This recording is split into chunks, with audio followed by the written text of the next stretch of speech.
Success comes down to choosing the pain of discipline over the ease of capitulation. Tebow, my friends, just a few minutes a day. That's all the pain of discipline that you need, but it is each and every day. 10 to 15 minutes, that is all we ask. Patreon members, do not forget tomorrow, the first day of December, is a Wednesday. And that is when, of course, we will be having our live Patreon question and answer call-in session. If you're not a Patreon member yet, there's still a few spots available. Become one. I will try my best to get you into the call tomorrow. Send you the email, the welcome aboard package, all of it. You can join for as little as $30 a month and all sorts of benefits. That includes, of course, the monthly question and answer live call-in session. We help you backtrack the stocks and ETFs you're interested in, practice trading, answer your questions, share all sorts of great knowledge with you.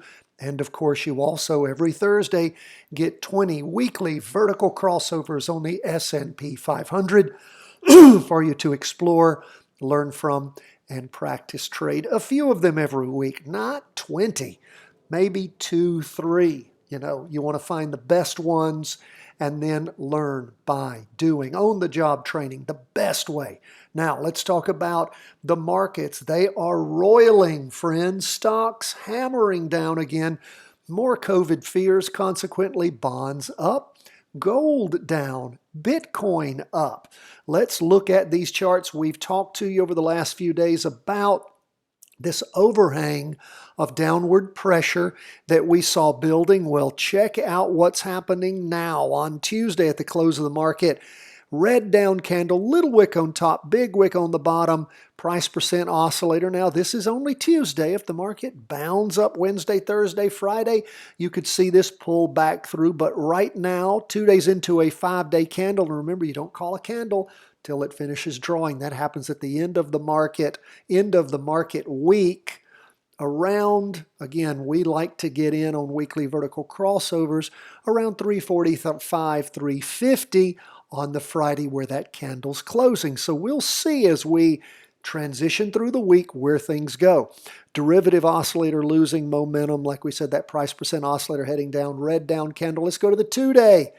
What do we see on the 2-day? We're going to scoot out of the way so you can see we've reached a lower low.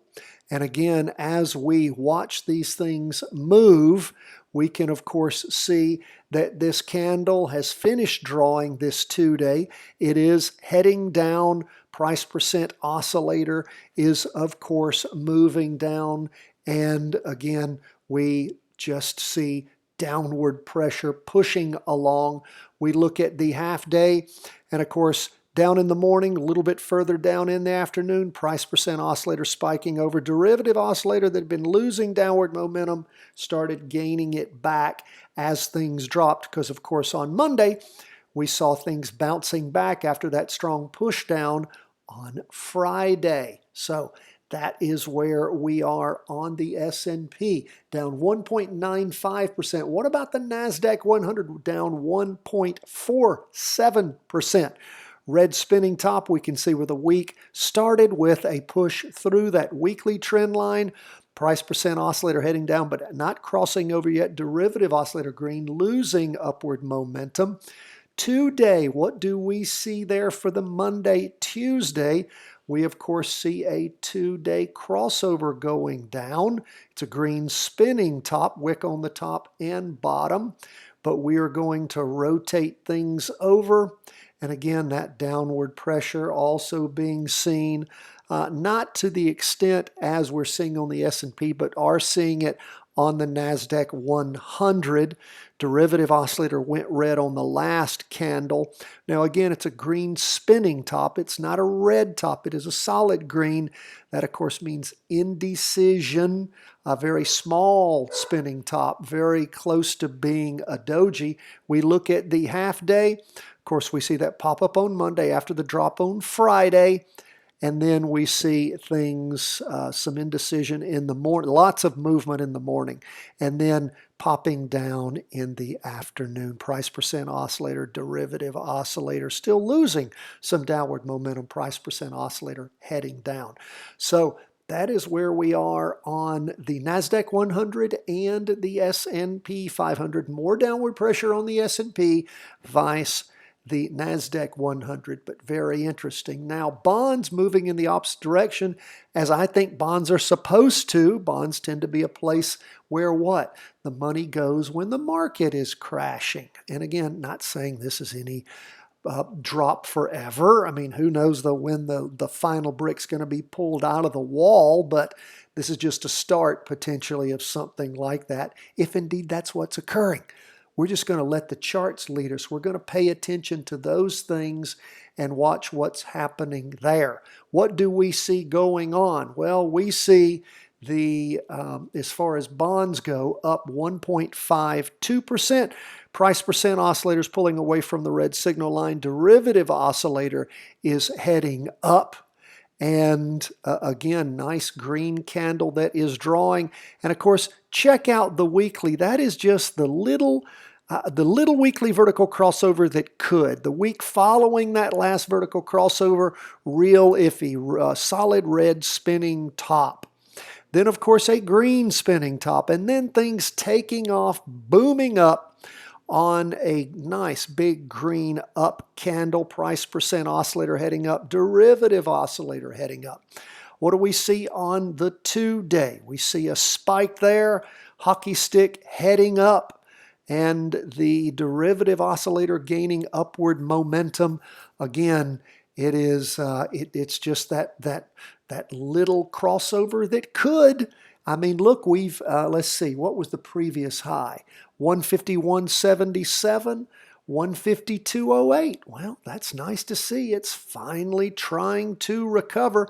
We should probably redraw this trend line at this point. Not a great trend line, but at least it's sort of tracking where things are going. What about the half day? Well, we can redraw that also. This is what's so great about TC2000, the paid version of freestockcharts.com. It's so easy to do everything. Derivative oscillator gaining upward momentum, price percent oscillator moving up. Bonds just a booming. It took that weekly vertical crossover a while, but if you will notice on the 2-day, it never crossed over going down. It did trundle down for 6 days and then sideways, 2 more days of down movement, and then started a popping. So it took a while, but it's going. Now, and let's move on back to the weekly and go to gold. Gold down 0.67% for the day. Now, gold, of course, boomed up, hit its most recent high back on the week ending the 12th of November. And then after that, next week, didn't hit that high again, but you had a nice green up candle. That was the week ending the 19th of November. And then the week ending the 26th, Thanksgiving week, things started rolling over. Gold is still headed down. Price percent oscillator still positive, but heading down. Derivative oscillator losing upward momentum. We go to the 2-day. What do we see there? We had that 2-day crossover going down back on Wednesday the 24th. And then we see things just continuing to move down. The prior low on gold, 166.32. And gold is gone below that, 165.37. Derivative oscillator, like I said, and price percent oscillator heading down quite strongly. Again, down for the day, 0.67%. We saw where gold, we were hoping it would hold somewhere at the 166.50 mark. Well, it's dropped below that. So again, how far is gold going to go down? Don't know. I, of course, as I told you guys, jumped in to gold and jumped out rather quickly with it moving up and giving me a nice out point. And again, those of you who are interested in gold, please practice trade it. Learn the nuances of it so you can do what I like to do on gold. Jump in when it makes those crossovers. Take that action. Jump out and enjoy those gains. It's very difficult to short gold unless you're into options and you buy option puts on GLD, there's no inverse fund. Good one on gold. There's DGZ. The problem with it and with the other inverse gold funds I have found is that they are not very liquid. You have a big spread between the bid and the ask, which makes it expensive to get in and then to get out. You have to make up quite a bit of a spread. I don't like that. Those of you who are interested in options, of course, as a Patreon member, you get our 3-part series, Options Made Simple, the Charting Wealth Way. And you can learn about options, and then you can practice trade them, and then fractionally trade them, and learn to get good at it. Lastly, we're going to move on to Bitcoin, up for the day 3.31%. We have a solid green candle forming for the week. That's a slowdown in the down movement. Price percent oscillator getting close to crossing over, going down. Hasn't done it yet. And with the up movement from today and yesterday, hopefully that will not be happening. Derivative oscillator still barely positive. Price percent oscillator right there with the red signal line on the weekly. On the 2-day, we see a green, solid green spinning top, a slowdown in the down movement, and the price percent oscillator, flattening a little bit, not heading down at the same angle it had been. Derivative oscillator likewise losing some of that downward momentum.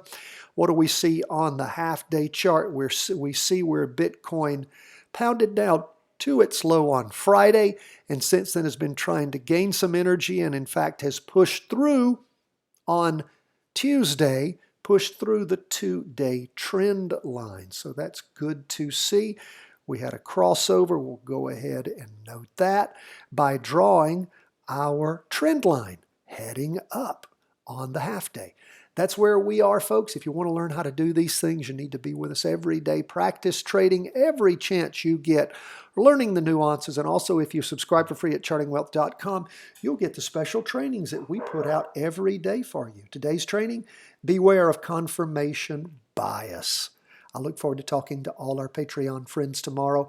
By the way, Patreon friends, if you can't join us, I always endeavor to videotape the live call-in session. The technology has worked so far for many, many months. I pray it will work again tomorrow, and I will plan on sharing that video with you. God bless. All the best from the whole team at Charting Wealth World Headquarters.